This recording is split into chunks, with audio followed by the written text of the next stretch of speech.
Welcome all viewers to our channel. We are glad to see you here, where we share amazing stories from people's lives. Each of you is important to us, and we will be interested to know what country and city you are from. Please write about it in the comments. Now let's move on to our first story.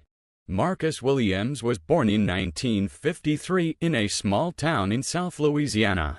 His neighborhood was poor, with dilapidated houses where the air always seemed heavy with dust and inequality. The Williams family lived modestly. Marcus's father, James, worked in a steel mill, and his mother, Ellen, worked part-time as a janitor. But despite their poverty, their home was always filled with love and dreams.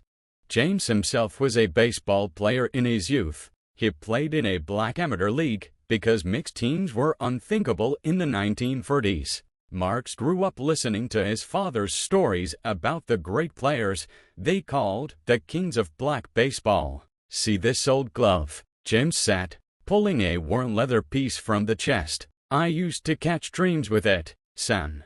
Now it's your turn." Every evening after work, James and Markjus went out to the vacant lot behind the house. James taught his son how to stand, hold the bat, throw and catch the ball. Markjus was bright, catching everything on the fly, and soon his hits were flying so far that the neighborhood kids would run out to see who was playing. "Did you see how far he kicked back?" they marveled. "That boy is going to be a star one day." But not everyone was enamored of Markjus' hobby. White kids from the neighborhood often teased him. "Black people play baseball," someone shouted from afar. "This isn't a basketball court."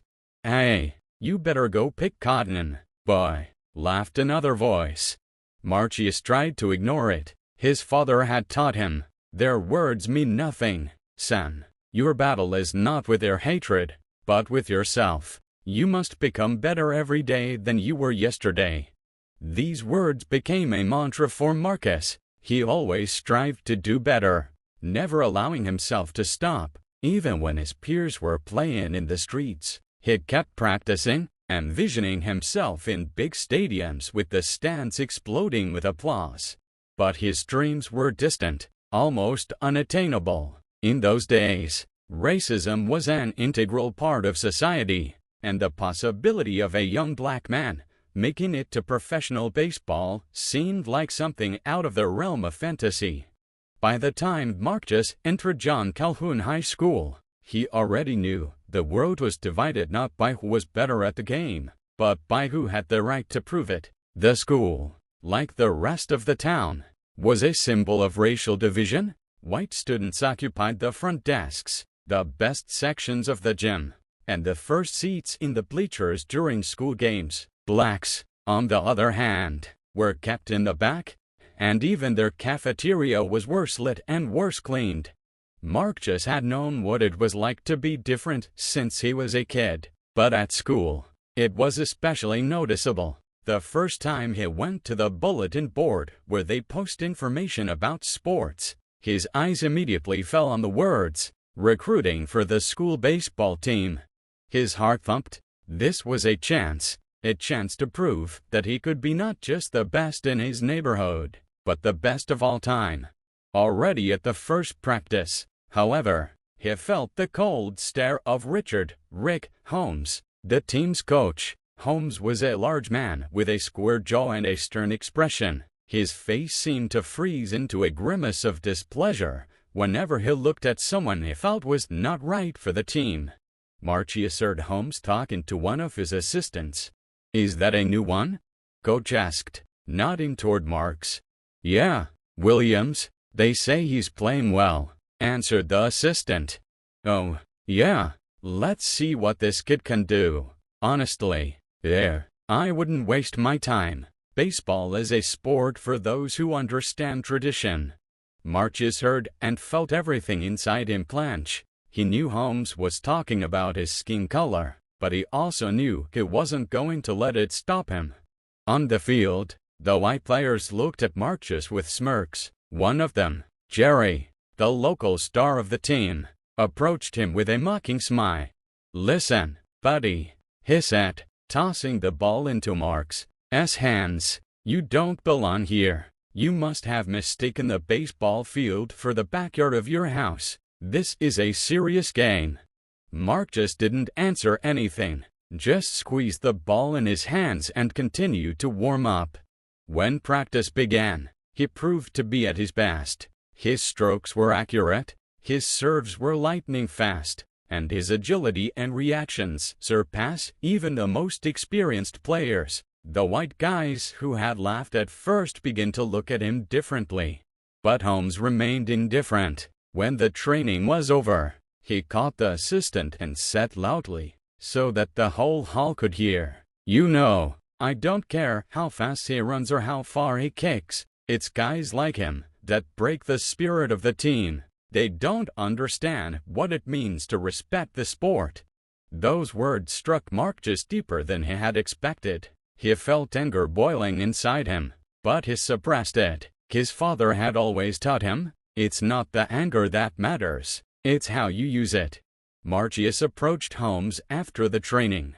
"Mr. Holmes," he said, trying to speak calmly, though his voice trembled a little, "I'm ready to prove that I'm worthy to be on your team. I can be the best." The coach didn't even look at him, staring at his notes. "Williams, you can practice all you want, but to me you'll always be nothing more than a good runner. Baseball isn't just about hitting, it's about legacy, and frankly, you're not part of that legacy." These words were not just a refusal, it was a blow to the very soul of Markjus. He understood that for Holmes his skin color was a barrier that the coach would never allow him to pass through. The other students began to taunt Markjus openly. In the locker room, Jerry poked him in the shoulder. "Did you hear what the coach said?" He smirked. "Maybe you should look for another school, or a different city altogether." "Why don't you try stopping talking and practicing?" Markjus replied calmly. Irritated, Jerry tried to grab him by the shirt, but Markjus dodged, looking him straight in the eye. "I'm not leaving," he said firmly. "You may hate me, but I'll still be here." These words were the beginning of a new chapter for Markjus. He realized that to cross this invisible line, he would have to fight harder than ever before. Markjus had been up all night before the open tryouts for the high school baseball team. His Saturday on his hard mattress, holding his father's old glove. Its shabby leather was covered in small cracks, but to him it was a symbol of strength and perseverance. Rumors that Coach Holmes was refusing to take black players on the team had been going around for a long time. Some of the older boys said that Holmes once said, "As long as I'm here, baseball at this school will remain what it should be, a white sport for white boys." Those words echoed in Markjus' mind as he prepared for the audition. He wanted to walk away, to refuse, to avoid humiliation, but he remembered his mother's words. "Son, if you want to make a difference, you have to be the first to make a move." He got up earlier than usual in the morning. He had no special uniform, just an old t-shirt and ragged sneakers. He put them on and went to school, holding his father's glove in his hand. When he arrived at the field, the other boys were already assembled. The white boys from rich families were dressed in brand new uniforms, and their shiny clubs and balls looked as if they had just come out of the box. They looked at Markjus with contempt. "Look, he's really here," Jerry said loudly, standing next to a group of his friends. "What did you think we were doing this for charity?" Markjus took a deep breath, trying not to react. He knew that every mistake he made would be an occasion for ridicule, so he had no right to fail. Holmes, standing at the edge of the field, looked at Markjus as if his appearance were a personal insult. "Williams," he said coldly, "you must have mistaken the field for a basketball court." "I'm here to prove that I can play," Markjus replied calmly, though he was seething inside. "Well," Holmes smirked, "let's see how long you last." The tryout began with a serve. Each contestant had to show their strength and accuracy. When it was Markjus' turn, the crowd began to whisper. Jerry shouted loudly, "Hey, Marks, don't drop the ball. It's probably too heavy for you." Marks ignored him. He got into position and clenched his bat in his hands. He had to give his best performance or he wouldn't even be listened to. The first two blows were unsuccessful. He tried too hard and missed. The white boys started laughing.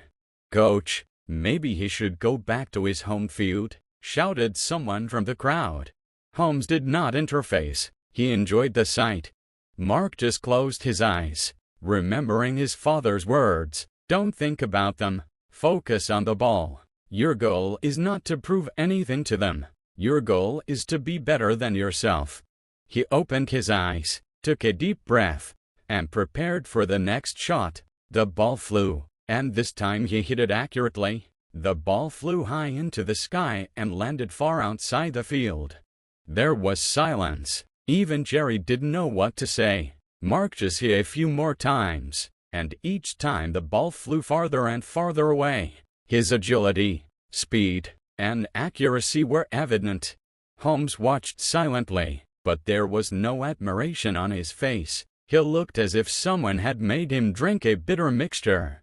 When the tryouts were over, Holmes began announcing the team's roster, name after name. He called out white players, including Jerry and several others who were clearly inferior to Marks. When the coach was finished, Mark's name had not been called.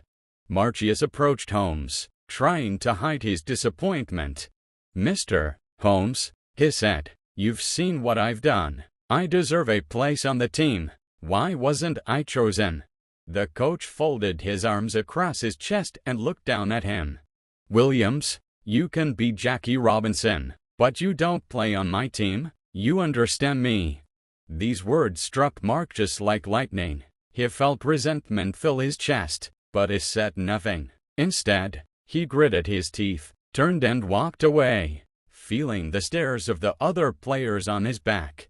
This training was his first challenge to fate. It showed him that talent alone is not enough if your skin is a different color. But Markjus realized one thing: he would not back down, even if the whole world was against him. Saturday, the day of the open trials, was hot. The sun was scorching, so hot that even the ground seemed to crackle. Not only students gathered on the field, but also parents who came to watch their children. Most of the crowd was white families with tanned faces, hats, and flattering smiles as they greeted Coach Holmes. Markjus stood off to the side, clutching his bat. His clothes, an old t-shirt and worn sneakers, contrasted sharply with the bright uniforms of the other players. He could feel the stares, scornful, condescending, and sometimes just curious. "Williams," shouted Holmes loudly, lighting up a cynical smile. "Well, are you ready to show us your outstanding talents?" The laughter of the crowd hit my ears. Someone shouted out, "Maybe we should explain the rules to him first. This is baseball, not street fun." Markjus ignored them. He focused on the target. "Don't let them lead you astray." He remembered his father's words. When tryouts began, Marks was at the bottom of the list. He had to watch the other players demonstrate their skills. Many of them were clearly not up to the level of the team, but their names were written down by the coach in his notebook without a second thought. "All right, Williams, it's your turn," Holmes called him at last, sliding his baseball cap on his forehead. "Show us what you can do." The first part of the tryouts involved running. Markjus gave it his all, leaving the other players far behind. Even those who had mocked him before were silenced when they saw how fast he crossed the finish line. He runs fast. Probably. He is accustomed to run away when he is caught in other people's fields," Holmes muttered, not paying attention to his result. Next was the pitching of the ball. Markjus got into position and looked carefully at the target. He knew this was his chance. The ball flew out of his hand with such speed and accuracy that one of the assistants whistled in surprise. "It was a blow. Damn near professional," he whispered, but Holmes immediately gave him an icy stare. Next up was the batting game. When Markjus stood up with a bat, the crowd began to whisper. "Look at the way he's holding it," one parent said. "Is that even legal?" The first shot, the ball flew so high it was barely seen. The second was farther than any other player had it in a day. After the third hit, the crowd was silent for a moment, and then there was a faint but growing whisper. Even the white boys began to look at Markjus with respect. "The kid can play," one of the parents muttered, but immediately added, "Too bad he's not ours." Holmes stood at the edge of the field with his arms crossed. He didn't write down any of Markjus' results in his notebook, although everything was obvious. Finally, after all the tests were over, the coach announced that he was going to name those who would make the team. The names came one after another: Jerry, Michael, Thomas. Each new name was like a blow to Markjus. He saw that even those who had performed much worse than him had gotten a place. "Is this some kind of mistake?" the parents whispered. This guy was clearly the best. When the list was over and Markjus' name had not been called, there was silence. Someone in the crowd dared to ask, "Coach Holmes, what about Williams?" Holmes pretended not to hear, but Markes wasn't about to go away in silence. He walked to the middle of the field, looking straight at the coach. "I gave my best performance," he said firmly. "Why am I not on the team?" The crowd held its breath. Holmes slowly turned to him and said with a smirk, "Listen, boy, I decide who is suitable for this team, and believe me, you're not the one to lead it." "Is it because of my skin color?" Markjus asked, his voice firm but calm. Holmes laughed. "Don't flatter yourself, Williams. You just don't have what it takes." The crowd began to murmur. Even some parents began to express their indignation, but Holmes waved his hand sharply. "That's it. The decision's been made. This is a baseball game, not a political game." Markjus clenched his fists, but he wasn't going to make a scene. He silently turned and walked away from the field, feeling hundreds of eyes on him. He hadn't lost. He knew he was the best, but he also knew that sometimes winning didn't depend on how good you were. This day was a lesson to him. Justice doesn't come by itself, it has to be earned. Markjus walked home, feeling the weight of disappointment weighing on his shoulders. The sunny day seemed to grow darker, and Holmes' every word and Jerry's taunts came back to his mind again and again. "You're not the man to lead her." Those words echoed in his ears. When he entered the house, his mother was already waiting for him in the kitchen. Her hands were immersed in a basin of soapy water, but when she saw her son, she let it go. Her gaze, warm and understanding, told her what was wrong. "How was it, son?" she asked softly, though she seemed to know the answer already. Markjus threw his glove on a chair and sat her day at the table, resting his hands on his arms. "They didn't take me, Mom, even after I showed them I was the best." She sat her day down next to him, without saying a word. She just took his hand, feeling her son struggle with resentment. "It's Holmes, isn't it?" she finally said. "I've heard about him. People say he doesn't like people like us." Markjus nodded, struggling to hold back tears. "It's not just resentment, Mom. It's like standing at the door, knowing you can get through, but they just don't give you a chance, and the others laugh and say you don't deserve it." The mother took a deep breath and looked at her son. "Son, do you think this is the first time the world has been unfair to you? Do you think I don't know what it's like?" She stood up and walked to the window, looking out, as if remembering something distant. "When I was your age, you couldn't even sit next to white children in our school. If you accidentally touched them, you were immediately punished. Teachers told us, sit quietly, keep your head down, but I knew I was just as good as they were, and you know what I did?" Markjus looked up, his interest piqued. "I stopped waiting for someone to give me a seat. I started taking my own. It wasn't always easy. Sometimes it hurt. But I knew one thing: if I gave in, they would win, and I wouldn't let them." Her voice was quiet, but every word was filled with power. "Son, this Holmes wants you gone, wants you to break, but you can't give him that satisfaction. He thinks you can't be captain. Show him that not only can you, but you're going to be something more than he ever imagined." "But how?" Markjus asked. "If they don't even give me a chance." His mother smiled and ran her hand over his head like she did when he was little. "You create your own chance. The world isn't always fair, Markjus, but you have talent, hard work, and heart. Use it. Find a way. Show them they were wrong. And if I can't," his voice was weak, almost a whisper. She knelt down in front of him, looking into his eyes. "Son, you can do this, because you have a power that doesn't depend on what others think of you. It's the power of your spirit, and they can hate it, they can mock it, but they can never break it." Markjus looked at his mother, and something in her words ignited a new spark in him. It wasn't just advice, it was a challenge to himself that he could not ignore. She hugged him, feeling the tension slowly leave his body. "Tomorrow is a new day, son. You didn't give up today, and I know you won't give up tomorrow." Marqus nodded slowly, his heart filled with determination. This rejection was not the end, but the beginning of something more.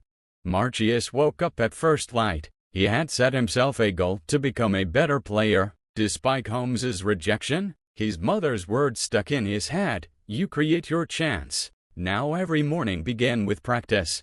But he had no professional equipment, everything he could use. He assembled himself. His father's glove became his constant companion, and an old wooden box from the pantry became a practice target. He drew a red square on it to serve as a guide for his throws.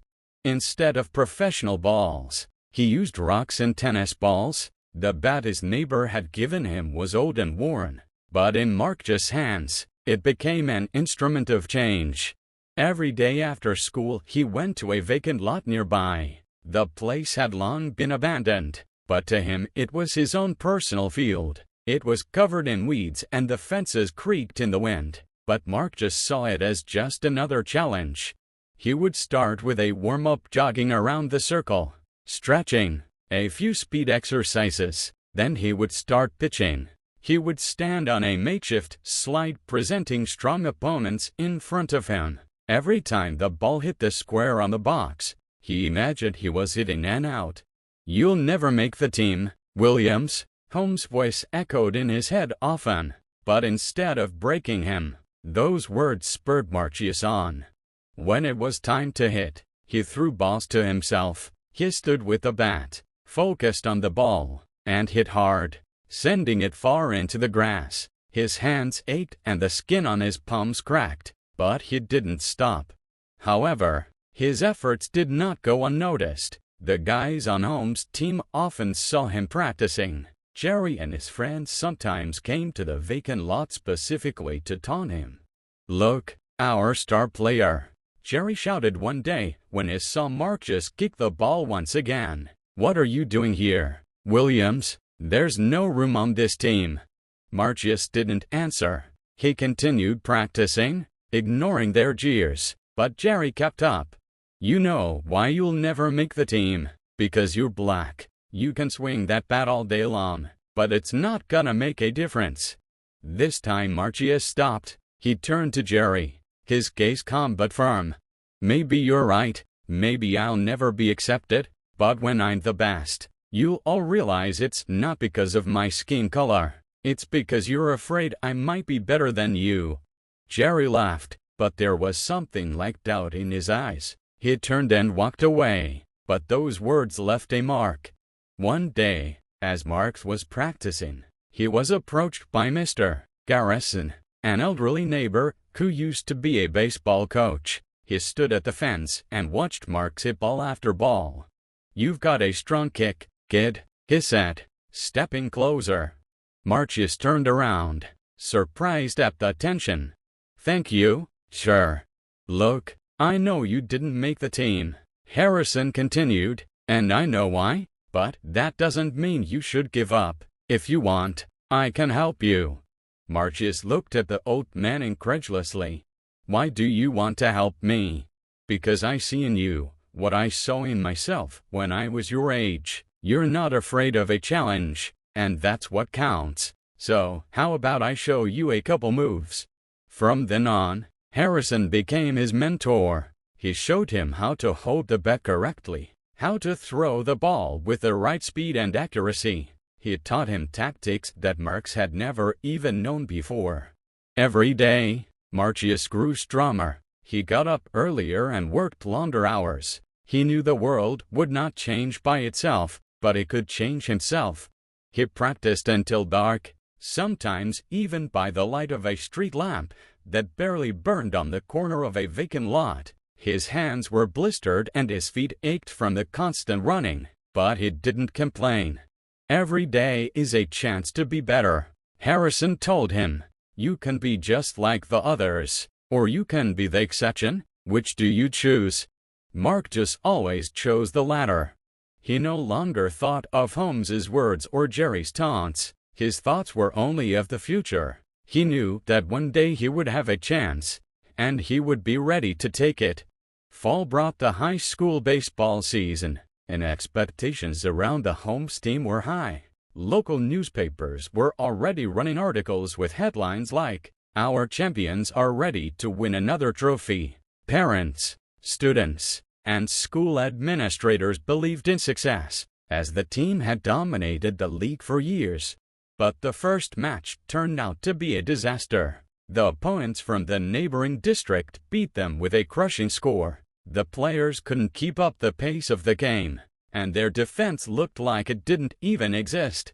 After the final whistle, the crowd fell silent. Only Holmes, clenching his teeth, clapped fiercely on the shoulders of his players. "Nice try, boys," he shouted. "This is just the beginning." But deep down, he knew the beginning was a failure. At training sessions, Holmes focused not on the quality of play, but on discipline and demonstrating his authority. He mocked players if they made mistakes, but did not give specific instructions on how to correct them. "Jerry, you've got to be faster," he shouted. "I'm trying, coach," he answered.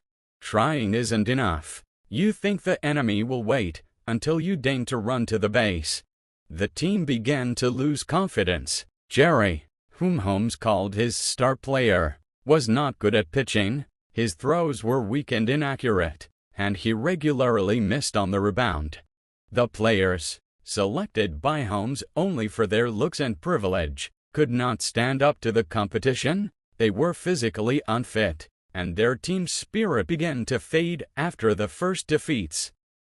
After the second match, which was lost by an even more humiliating score, the school began to discuss the team's failures. The students were whispering in the hallways. "Did you see Jerry miss 3 times in a row? Even a kid would have hit it better.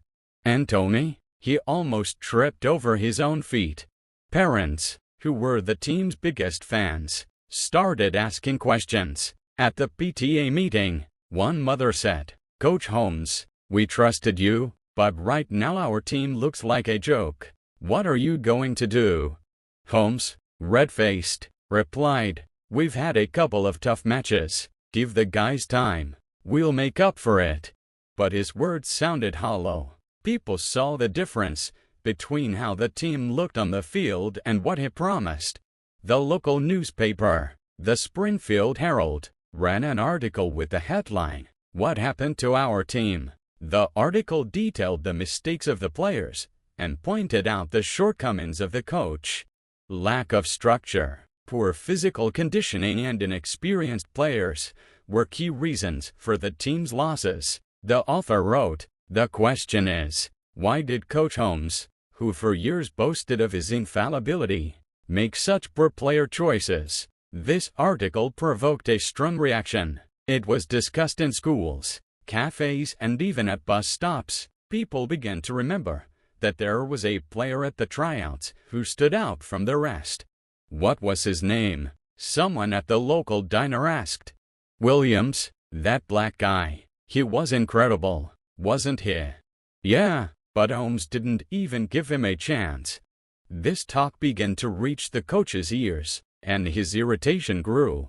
Meanwhile, Markjus continued his training. Every morning, he went out to the vacant lot. Every night he finished the day by hitting a homemade target. His strength and accuracy were improving. His old neighbor Harrison never tired of admiring his progress. "You've gotten stronger, kid," he said one day, watching Markjus kick the ball. "I wouldn't be surprised if you sent the ball to the other side of town." But Markjus didn't allow himself to relax. He knew his moment had not yet come, but he had to be ready when it did.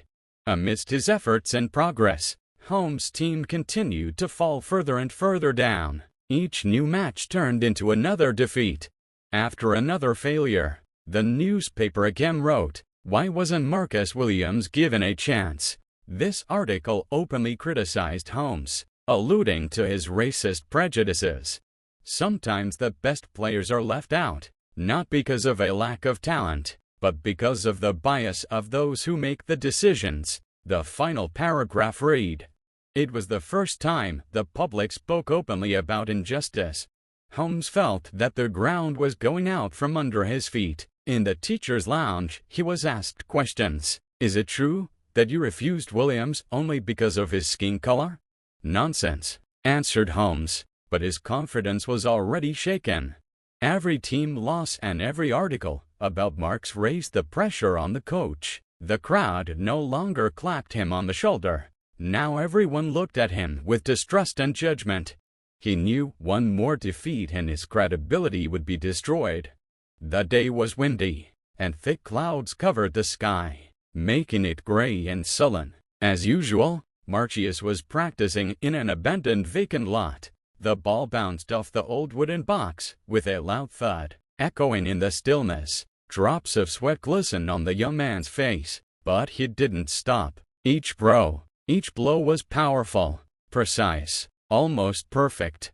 He didn't realize there was someone behind the rusty fence watching him. A man in his 50s, with a noticeably faded baseball cap, stood leaning against the fence. It was George Stanton, a baseball scout known for his keen eye for talented players. Stanton was in town on business and, hearing the sound of hitting, decided to see what was going on in the vacant lot.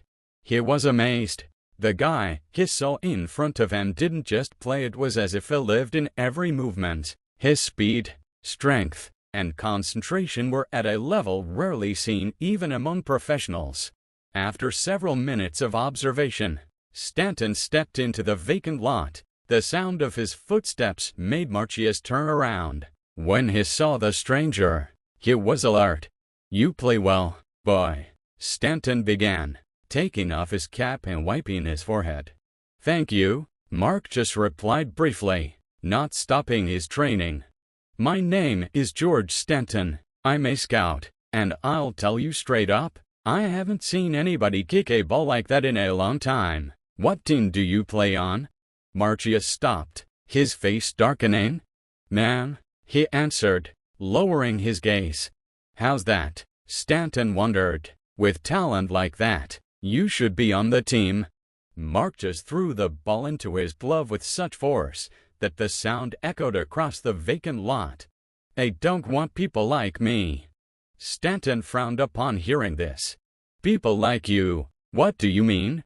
"Black people," Markjus answered bluntly. "They say I don't fit, unofficially." "Of course."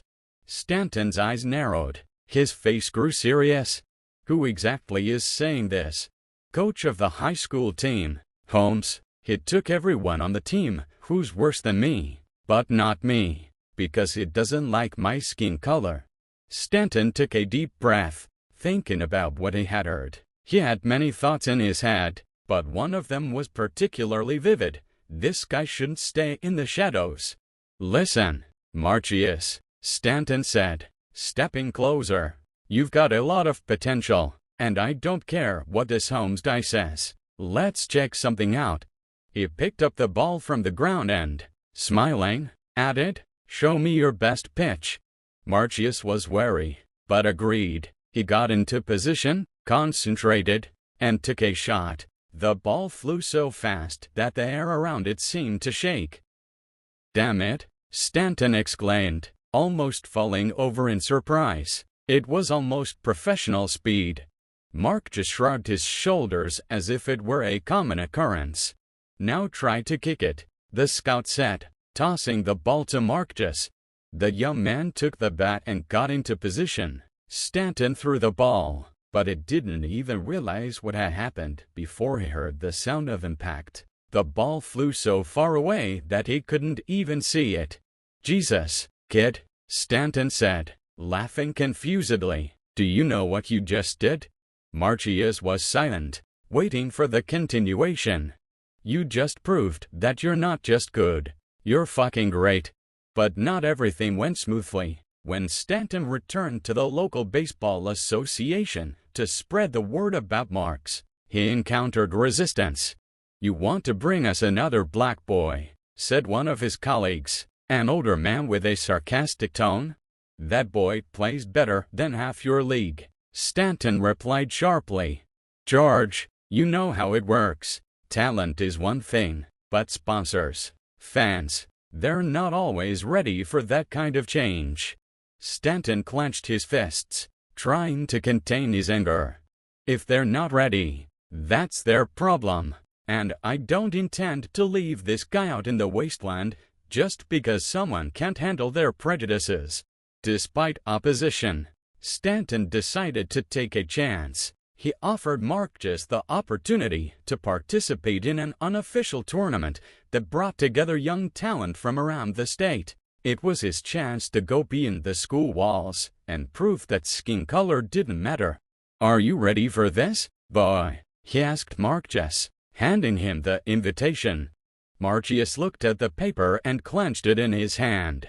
"Ready?" This meeting was a turning point in Markjus' life. It gave him not only hope, but also a chance to prove to the world that his talent knows no bounds.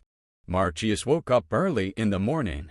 It was cool outside, and a thin haze enveloped the city. He knew that this day would be different from all the previous ones, and his heart beat to the beat of those thoughts. Stanton had invited him to another training session where his skills were to be demonstrated again. Today, however, things were different. Scout took his camera with him to record his performance and send a video to the best colleges in the country. It was a chance he couldn't pass up. Stepping onto the field, Markjus felt pressure, but also a wave of determination. His body was tuned to perfection. Hitting, pitching, throwing, everything had to be top-notch. Stanton stood on the base, the camera in his hand set to record, and his face as focused as ever. Markjus jogged quickly across the field, checking every throw, every move. He was more focused than ever, for he realized that his future life depended on it. Every step he took and every action he took was more than just practice. It was crucial proof that he was worthy of something more than just being what he was seen as at his home school. "Come on, Markjus, show them what you can do," the scout shouted as Markjus gave the hardest throw of his life. The ball soared into the air and flew, bouncing off the wall on the other side of the field. "Damn it," Stanton muttered, looking at the tape. He replayed the moment over and over again. "That's amazing, kid. You're just golden." Markjus stood, sighing, then looked around. This was a moment that could change everything. But despite his inner turmoil, he tried not to think about the future. Instead, he just kept going, practicing and practicing every move as if his life depended on every blow. And it did. A few days after practice, Stanton sent the video to several prominent colleges that had a large baseball club. He didn't waste time doubting it. He knew Markjus was an outstanding talent, and he didn't want his chance at success to float away any longer. He was confident that he could win any scholarship he wanted, if only someone would see him play. "It'll be enough for them," Stanton said to himself, reviewing the material before sending it off. "They can't ignore it." A few weeks passed and Markjus, out of habit, continued his workouts. He didn't think about the fact that the video could lead to a scholarship. All he had in his life was a constant struggle with himself, with the world, and with those who thought he wasn't worthy. But this time, something was truly different. He felt that his diligence would bear fruit. One day, as Markjus was returning from another practice, he noticed a letter on his desk with the logo of one of the top athletic colleges in the country. His heart clenched as he unfolded the envelope and read it. He couldn't believe his eyes. "Jesus," he exhaled as he put the letter down. "I've been offered a scholarship, an athletic scholarship." Emotions raged inside him. This was what he had dreamed of. Dreamed that his talent would not go unnoticed, that he would be able to break free from the circle into which racism, prejudice, and outdated stereotypes clamped him. And now it has become a reality. "Listen, kid," Stanton told him as he called the scout to share the news. "You've earned it. You're not just talented, you're ironclad. You've been through so much shit and proved to yourself and everyone else that you're worth more than all the people who turned their backs on you." Marqus felt a tear roll down his face. It was a tear of victory, a tear of pride in himself, in his family, in all that he had endured. All those years of struggle, humiliation, rejections, and sleepless nights had become part of his strength, and now he was on the threshold of a new beginning. When Markjus arrived at the school to pick up his gym uniform, he couldn't help but notice the look in Holmes' eyes. The coach was standing at his desk, and upon hearing his name mentioned in the context of a scholarship, his face clouded with anger. "So you are going to leave, are you?" said Holmes, not hiding his displeasure. Markjus raised his head, meeting his gaze. "I'm going where I'm appreciated," he replied calmly. "Where I belong." Holmes snorted derisively. "You can't do that. You know where your roots are, kid. You don't deserve this kind of success." Markjus clenched his fists but didn't allow himself to erupt. He knew that the coach, as well as the rest of his team, was unhappy that he'd left, that he'd taken a different path from the one they'd been instructed to take. But he was no longer a boy who would give up in the face of pressure. "I'm worthy, coach," he said, determination in his voice, "and I'm going to prove it." At that moment, standing in the school locker room, Markjus felt as if all his inner strength had gathered into one point. He was ready. He was ready to become more than just a player. He was ready to become an example that nothing can stop if you choose to fight and follow through. The college scholarship wasn't just a chance at an education or an athletic career. It was his chance for true freedom from racism, prejudice, and all the restrictions they tried to impose on him. After Markjus received his athletic scholarship, his life began to change. The local press picked up the story of how a kid who had been rejected had become a star, and soon his name was known around town. But amidst all the noise, amidst the applause and admiration, there was one figure who couldn't stay away: Coach Holmes. Every day, his hatred for Mark's became more and more apparent. He was shocked that a guy he considered unworthy and incapable had accomplished more than any of his players, and it was the bitterness of defeat that kept him going. Eventually, his desire to humiliate Markjus, if only one last time, became a matter of honor for him. One day Markjus, returning home from another practice, was greeted by a herd of reporters at the school's doorstep. The questions were relentless. How did you get to this point? How do you feel knowing that Holmes rejected you? And so on, and so on. Markjus didn't make empty promises, didn't start to recall old offenses. He answered calmly and confidently, like an athlete who had gone through fire and water. He was ready for new victories without looking back. But at that moment, behind his back stood someone he had seemingly left behind long ago. A few days after his scholarship was made public, Markjus ran into Holmes again. It was an encounter he wasn't looking forward to, but one he knew he would have to endure sooner or later. The coach stood outside the gym with his arms folded across his chest. His gaze was full of hatred. his lips curved in mockery. "Well, Markjus," said Holmes, when he noticed him, "are you pleased with yourself? Do you think this is your success?" Markjus approached slowly, taking his time, but every step he took was full of determination. He knew there would never be any harmony with this man, but he wasn't going to give in to him. "I'm satisfied," he answered calmly. "I got a chance, which I would not have gotten if I had been like the others. But you know, Holmes, you were the reason. Your refusal only strengthened me." Holmes hummed, looking around him, as if he saw before him not a player, but a traitor. His voice became ominous as he continued. "You realize this isn't your success, right? It's just a game. You can be the best in your league, but you're not gonna be part of the real game. You'll always be who you are." Markjus felt the fire inside him begin to flare up. He could not allow this man to humiliate him again, as he had done before. His voice became firm, even hard. "And you, Holmes, will always be the one who's afraid of change? You are the one who chose to lose, before giving a chance to someone who could surprise you." Holmes stepped closer, and his face contorted with anger. His fingers were clenched into fists, and his gaze was full of contempt. "You think you're so smart, don't you? But you don't understand, Markes," the coach continued. "You'll never be a part of real baseball. You're just a steps back to them, and if you think this is your moment, you're sorely mistaken. You'll never get respect from people like me." Markjus felt his jaws clench and his breathing become heavy. He realized that Holmes would not stop until he had humiliated him to the end, until he had broken his spirit. But now, after all he had been through, he had no fear, no doubts.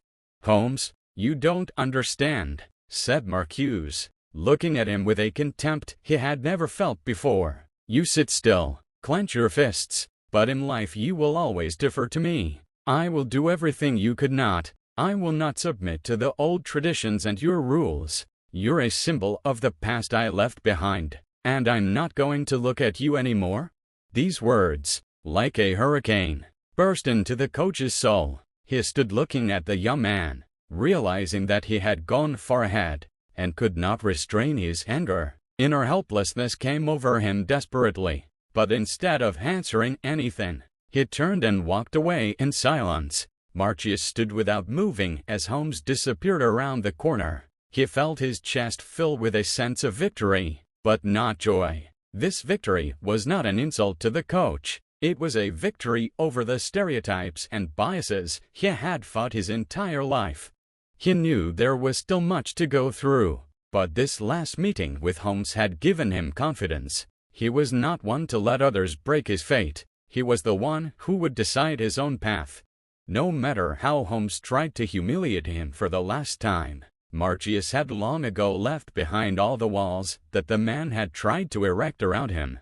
With each passing year, Markjus grew stronger, faster, and more confident. After he went to college with an athletic scholarship, his life took on a whole new meaning. Not only did he become a better player on the field, but he began to realize how important it was to be an example to those who, like him, once suffered from bias, racism, and a lack of self-belief. But the path to the top wasn't so easy. Several years passed, and finally the moment he had waited so long for had arrived. Scouts in the professional leagues began to take notice of his progress. One foggy morning, as Markes was practicing on the field, a reputed sports agent approached him and said, "You really never cease to amaze me, Markes. We want you to be part of our team. We're signing you to a contract. Are you ready?" For Markes, it wasn't just an offer. It was a chance to become what he had always dreamed of, being one of the best baseball players in the country. But just like before, he had to go through a long road of struggle, overcoming his fears and doubts. His inner world was full of pride in what he had accomplished, but despite that, he was hamstrung by the reality that things aren't that easy in professional sports. Not even a few months later, Markjus was faced with those who continued to view him through the prism of the color of his skin. In the first big match he played at the professional level, several fans began shouting racist slurs. This was nothing new to him, but now the situation seemed even more painful. On the field, he showed everything he was capable of, but his heart was heavy from the fact that he, like many other black players, had to contend not only with opponents, but also with those who considered him less than human. One day during halftime, as Markjus was walking toward the locker room, he heard one of the team's players of note say, "Look at him. All these guys, they're just out of their element here. It's not for them." Markjus paused for a moment, then turned and looked at the player calmly. "You can think what you want," he said quietly but firmly, "but I'm here, and I'll be here forever. I'll play like none of you can, so keep your dirty thoughts to yourself." It was the first of many moments where Markus proved that nothing and no one could stop him on his path to success. He knew that words like "out of position" and "not for you" would haunt him forever. But he also knew that if he continued to play to his strengths, no one could tell him where he belonged. It didn't take long for his first successes to come. Already in his first season playing for a professional team, Markus was recognized as the Rookie of the Year. He showed incredible results, not only demonstrated amazing technique, but also set a new standard for all players on the field. In one game, at a crucial score, he pulled out a win for his team with a dramatic last shot that was recognized as one of the best ever. "You're not just the best, you changed this game," the coach said as Markus reservedly congratulated the team on the win. That evening at the coaches' meeting, they discussed how his star was getting brighter with each game. Coaches, scouts, and teammates admired his perseverance, but behind the scenes, more and more people couldn't accept that a guy with such roots could reach such heights. "He's the best," they said, "but it's not his world, not his game." But Markjus paid no attention to that. He knew he was here, and that he deserved it. Over time, his name became synonymous not only with skill, but also with resilience. Young players began to look to him as an example. He became a symbol of anti-racism in the sport, an example of the importance of believing in your own strength despite your circumstances. Markjus began to work with young black players, helping them not only to improve their skills in the sport, but also teaching them to be strong in spirit, not to succumb to pressure and prejudice. "If someone tells you that you can't achieve it, ignore it," he told them. "You can be whatever you want to be. Just don't stop. We are not born to be second best." That same year, Markus received his first prestigious award, the Player of the Year title. He stood on stage, award in hand, and remembered how Coach Holmes had once told him he would never succeed. And now, standing there, he knew that he was able to prove to the world that his path was the right one. Soon his name became known not only in sports circles, but also in political and social life. He was invited to numerous talk shows, participated in charity events, and constantly advocated for equality and fairness in sports. His example has inspired not only future baseball players, but also people around the world who face racial discrimination in different walks of life. He's not just a player, he's a symbol. He showed that you can be anything you want to be, even if the world around you doesn't expect it. The media said of him, Markus never forgot where he came from, and always said that his journey is not just his success, it's the victory of everyone who has struggled with the same challenges, who has tried to walk through the muck of racism and bias. He knew that his path was not just his, but those who could not afford to stop, who kept going despite resentment and injustice. Each victory for him was another milestone in the journey he began when he first refused the fate Holmes imposed on him. When Markus became one of the brightest stars in professional baseball, his name was already familiar to anyone who followed the game.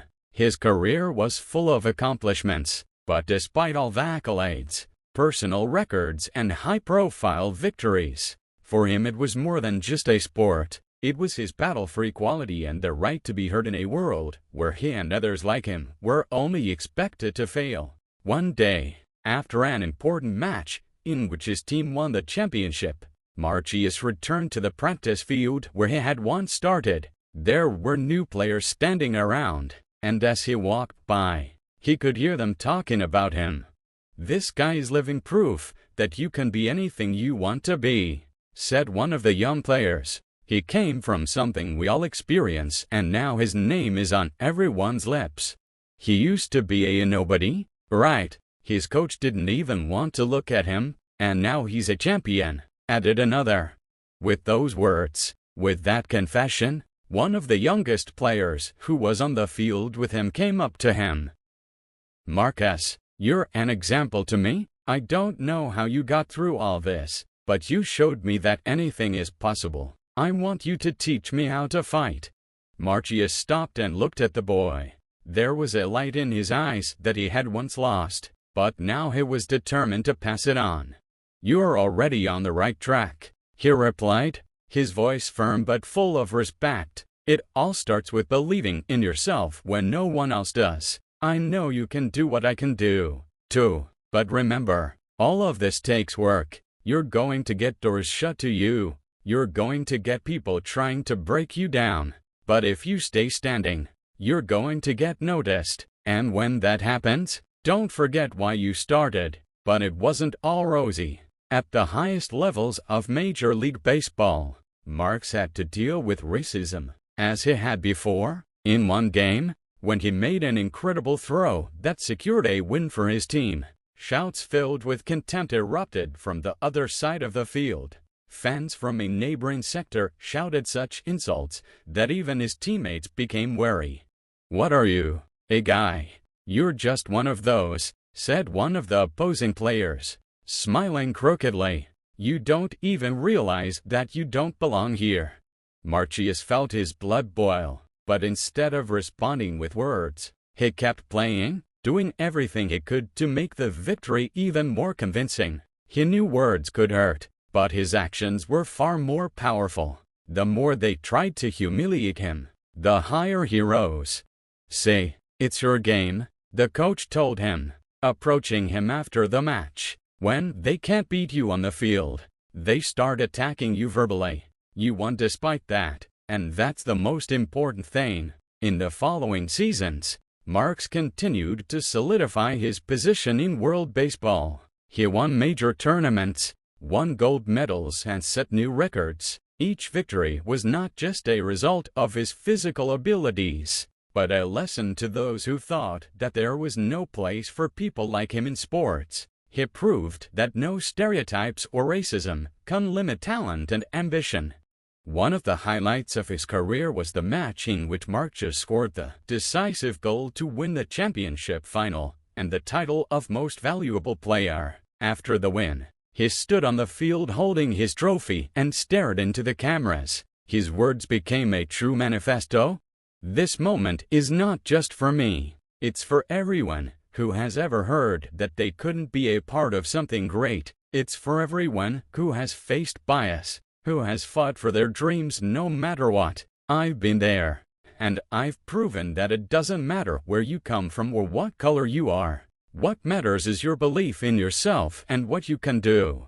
His words echoed around the world. People began to see him not only as an outstanding athlete, but also as a symbol of the struggle for equality and justice. Markjus became more and more recognizable and was invited to various international conferences where he shared his experiences and taught young people not to give in to insults and obstacles. Over time, Markjus became not only a symbol of victory in the sport, but also a mentor to many young players, including those who faced the same challenges he faced. He spoke openly about how racism is not just a problem in baseball, but in society as a whole. And while in sports people can learn to accept each other regardless of skin color, in life this struggle will be even more important. He continued to work with young athletes, helping them improve their skills, but also talking about how important it is to be strong not only physically, but mentally as well. Sometimes in life, all paths are closed and you may feel that nobody understands you, he said at one of the trainings. But if you don't give up, if you move forward despite the obstacles, you will become someone who can change the world. By the end of his career, Markjus was not only a successful athlete, but also a man whose name has come to epitomize fortitude and triumph over injustice. His life was proof that for true champions, there is no obstacle that can stop them on their way to the top.